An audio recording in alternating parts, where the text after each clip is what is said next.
bienvenue sur Le Filtre. Plongez dans le monde fascinant des affaires militaires et géopolitiques. Découvrez des vidéos captivantes sur l'histoire de la guerre, les conflits actuels et des analyses géopolitiques approfondies.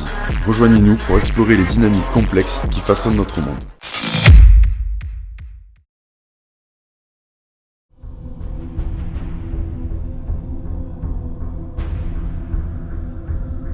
Depuis des siècles, l'Europe a été le théâtre de nombreuses guerres et conflits qui ont façonné son histoire et son destin. Des guerres médiévales aux conflits mondiaux du XXe siècle. Le continent a connu des périodes de paix relatives entrecoupées de périodes de conflits intenses. Aujourd'hui, alors que l'Europe semble jouir d'une stabilité politique et économique, il est crucial de reconnaître les signes précurseurs qui pourraient indiquer l'éventualité d'une nouvelle guerre sur le continent. Ces signes, souvent enracinés dans des tensions historiques, politiques, sociales et économiques, peuvent être identifiés à travers une analyse approfondie de l'histoire européenne et des dynamiques contemporaines. Premièrement, les tensions historiques persistent comme des cicatrices dans le tissu social et politique de l'Europe. Les rivalités territoriales, les contentieux frontaliers et les blessures non cicatrisées des guerres passées peuvent ressurgir et raviver les conflits latents. Par exemple, les différends persistants entre la Russie et les pays baltes, ainsi que les tensions entre la Serbie et le Kosovo, illustrent comme les histoires complexes et les revendications territoriales contestées continuent de créer des frictions dans la région.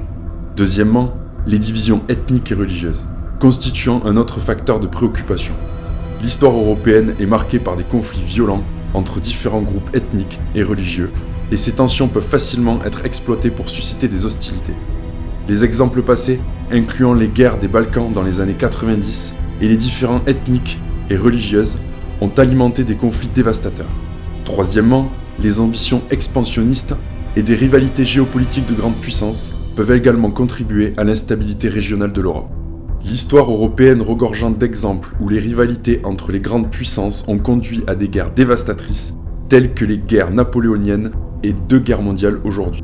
Les tensions entre l'OTAN et la Russie, ainsi que les rivalités émergentes entre les États-Unis et la Chine et l'Union européenne, soulèvent des inquiétudes quant à la possibilité de voir l'Europe devenir à nouveau le champ de bataille des conflits géopolitiques. Enfin, les tensions économiques et sociales peuvent aggraver les divisions et alimenter le ressentiment, créant ainsi un terreau fertile pour l'extrémisme politique et la montée des mouvements nationalistes et populistes.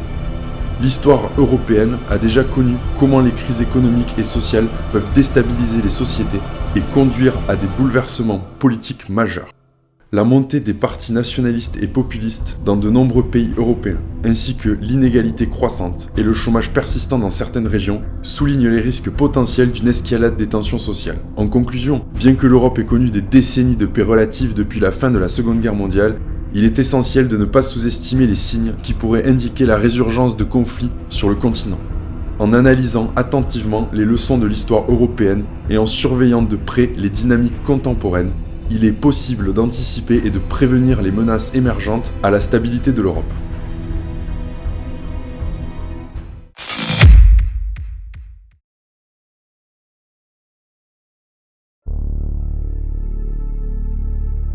La guerre en Ukraine, élément déclencheur de l'instabilité géopolitique en Europe.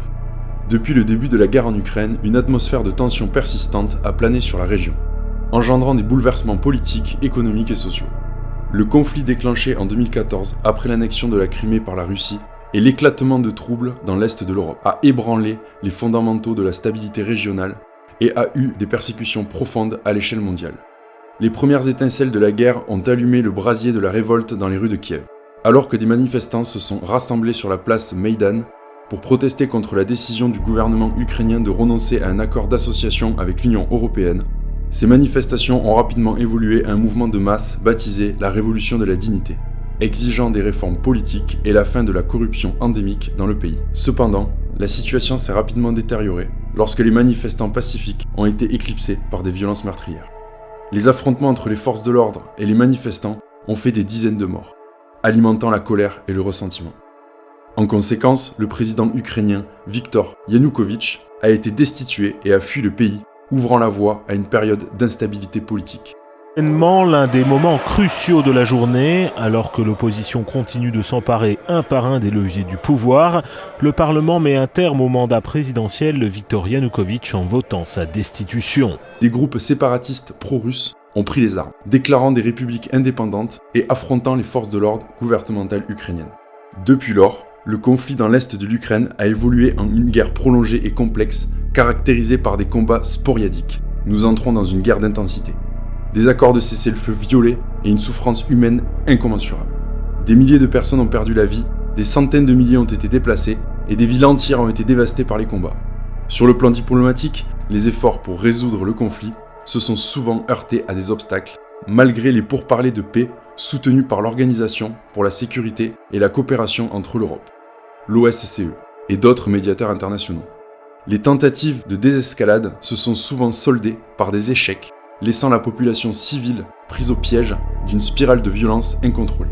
En somme, la guerre en Ukraine a eu des répercussions profondes et durables, non seulement pour le peuple ukrainien, mais aussi pour la stabilité régionale et la sécurité mondiale. Alors que le conflit entre dans sa 8e année, l'espoir d'une révolution pacifique semble fragile, laissant une nation déchirée et une région en proie à l'incertitude. Depuis 2014, l'Ukraine est plongée dans un conflit armé, meurtrier, une guerre qui fait rage dans l'est du pays, entre les forces gouvernementales ukrainiennes et les séparatistes soutenus par la Russie.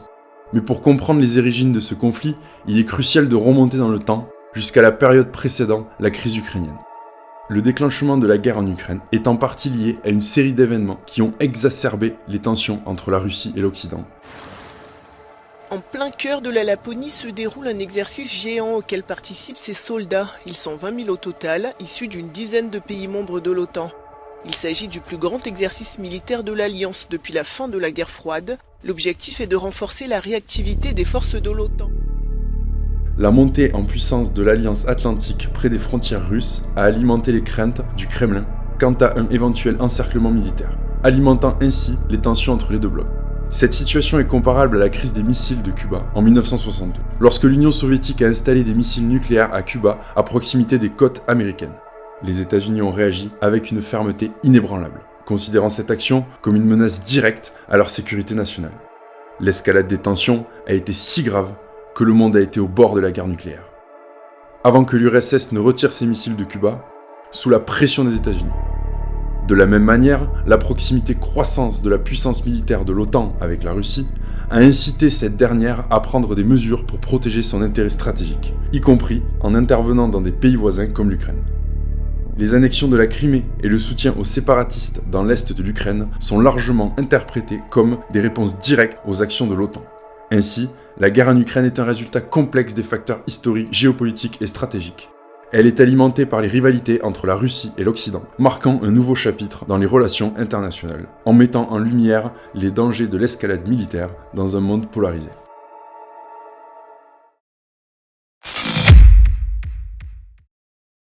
Les alarmes industrielles. L'industrie a besoin d'une guerre pour relancer la course au profit. Dans les brumes de l'été 1914, l'Europe s'embrasa dans un conflit d'une ampleur jamais vue auparavant. Les grandes puissances se relancèrent dans une guerre totale, mobilisant leurs ressources économiques et humaines sans précédent. Les années qui suivirent furent marquées par l'horreur des tranchées, les assauts désespérés et les pertes humaines massives. Cette première guerre mondiale, déclenchée en partie par des rivalités impériales et des alliances complexes, fut également le résultat d'une course aux armements effrénée. Les nations européennes, obsédées par la puissance militaire et la défense de leurs intérêts nationaux, avaient dépensé des sommes colossales dans la modernisation ou l'expansion de leurs forces armées. Pourtant, même après l'armistice 1918 et les promesses de « ne plus jamais ça », les leçons de la Grande Guerre furent rapidement oubliées dans les décennies qui suivirent. Les tensions géopolitiques persistèrent, alimentant de nouveaux conflits et de nouvelles stratégies.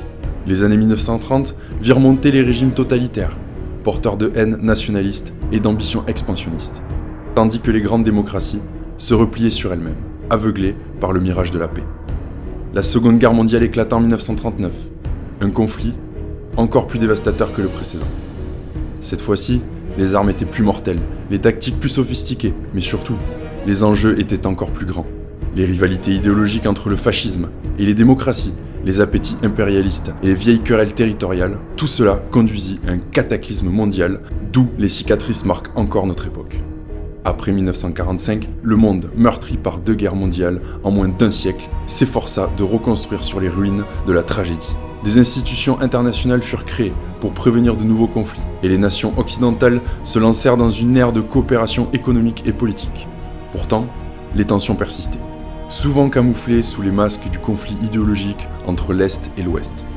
La guerre froide, qui dura près de 4 décennies, fut une période de rivalité intense entre les blocs occidentaux et soviétiques, marquée par des courses aux armements effrénées, des crises diplomatiques et des conflits par procuration à travers le monde. Les budgets militaires des deux superpuissances ne cessaient de croître, alimentant la spirale de la peur et de la méfiance. Même après la fin de la guerre froide, les guerres et les conflits n'avaient pas disparu. Les guerres régionales, les guerres civiles et le terrorisme ont remplacé les affrontements indirects. Mais les dynamiques restent souvent les mêmes. Rivalité politique, ambition, expansionniste, compétition sur les ressources ou la domination régionale. Aujourd'hui, alors que les tensions entre les grandes puissances montent à nouveau, que les alliances se fissurent et que les conflits régionaux se multiplient, il est difficile de ne pas voir le parallèle troublant avec les périodes précédant les guerres du XXe siècle. Une fois de plus, le monde se retrouve à un carrefour dangereux, où le choix des dirigeants et des peuples peuvent déterminer le cours de l'histoire. Espérons que cette fois-ci, la sagesse l'emportera sur la folie et que les leçons du passé seront enfin retenues. Dans les campagnes tranquilles, les agriculteurs vaguent à leurs occupations quotidiennes, ignorant les nuages de la guerre qui s'accumulent à l'horizon. Pourtant, leurs terres fertiles sont convoitées par les puissances de ce monde, des sociétés d'investissement aux appétits insatiables.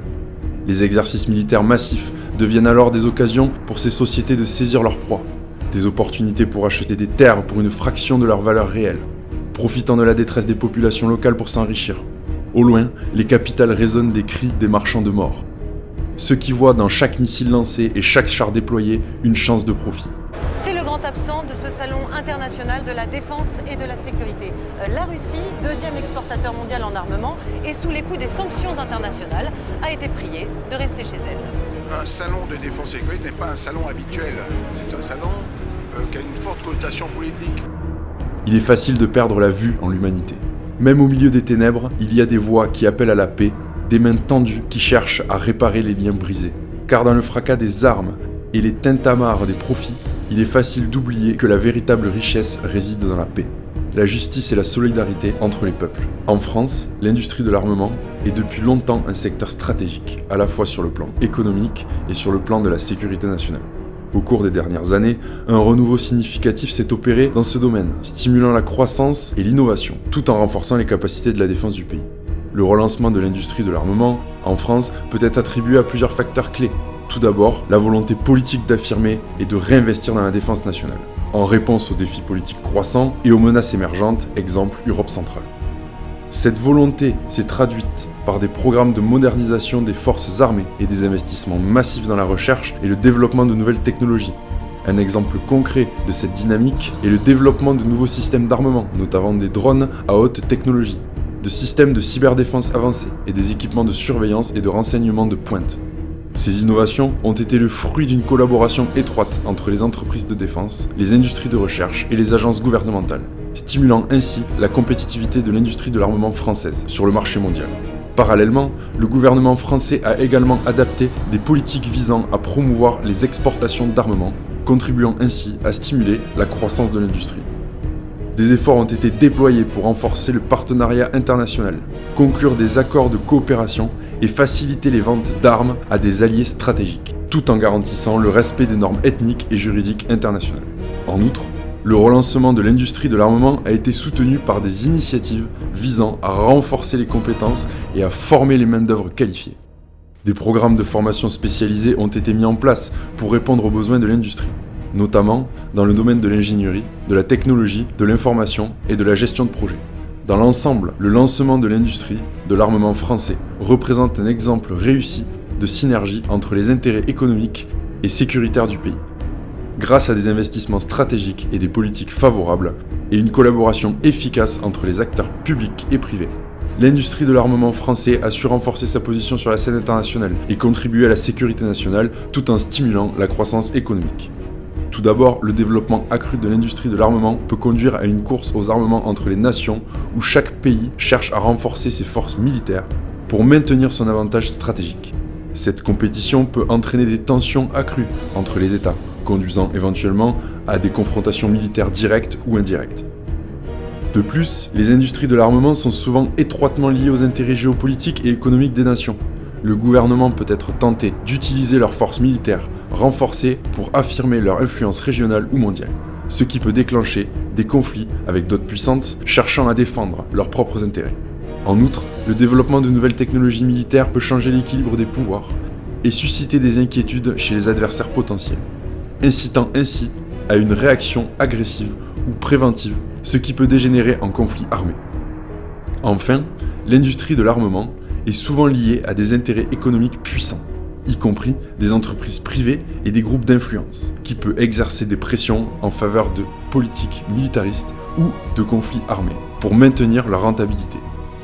Il convient de noter que bien que les périodes de relance de l'industrie de l'armement puissent augmenter les risques de conflits, d'autres facteurs, tels que la diplomatie efficace, la coopération internationale et la dissuasion nucléaire, ont également joué un rôle important dans la prévention des guerres à grande échelle.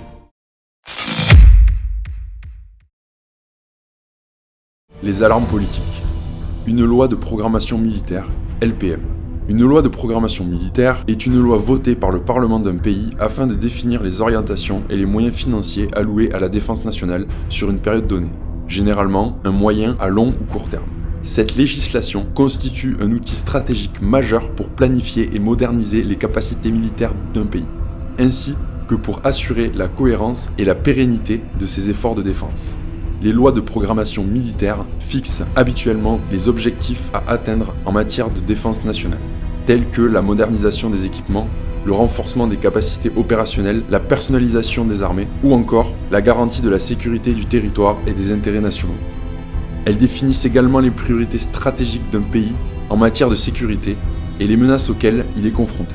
En outre, les lois de reprogrammation militaire déterminent les ressources budgétaires qui seront allouées au ministère de la Défense pour mettre en œuvre les objectifs fixés. À travers la loi de programmation militaire, dont le projet sera soumis prochainement à la représentation nationale.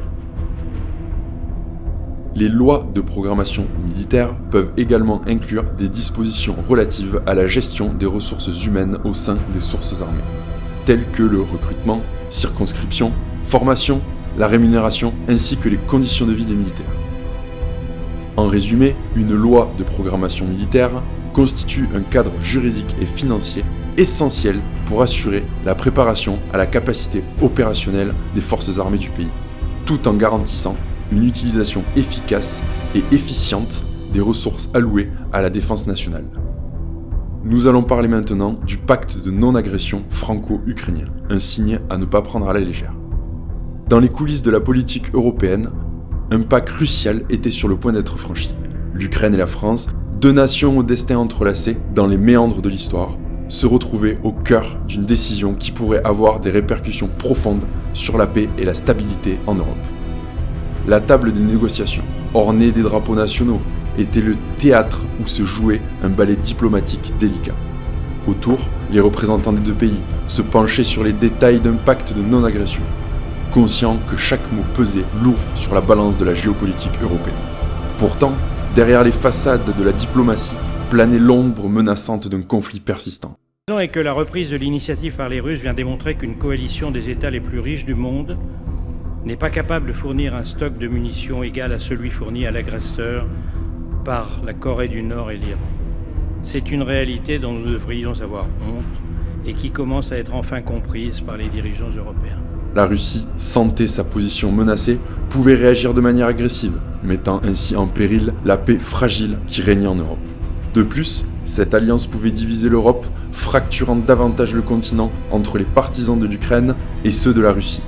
Une telle division affaiblirait la cohésion de l'Union européenne et pourrait conduire à une instabilité régionale généralisée. Malgré les intentions louables de renforcer la sécurité et la stabilité, ce pacte de non-agression comporterait donc des risques importants. L'avenir de l'Europe, équilibre fragile entre la paix et le conflit, reposait désormais sur la délicate balance des relations diplomatiques et des intérêts nationaux.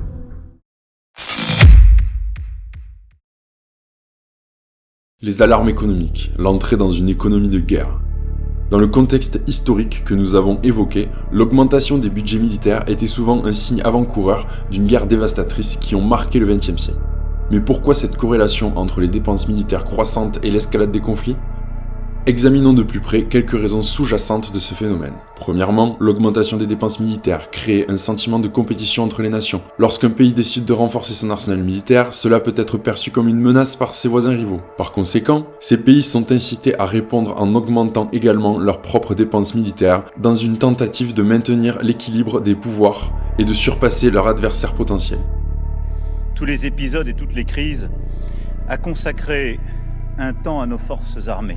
Que face aux métamorphoses de la guerre, la France dispose et disposera d'armées prêtes au péril du siècle.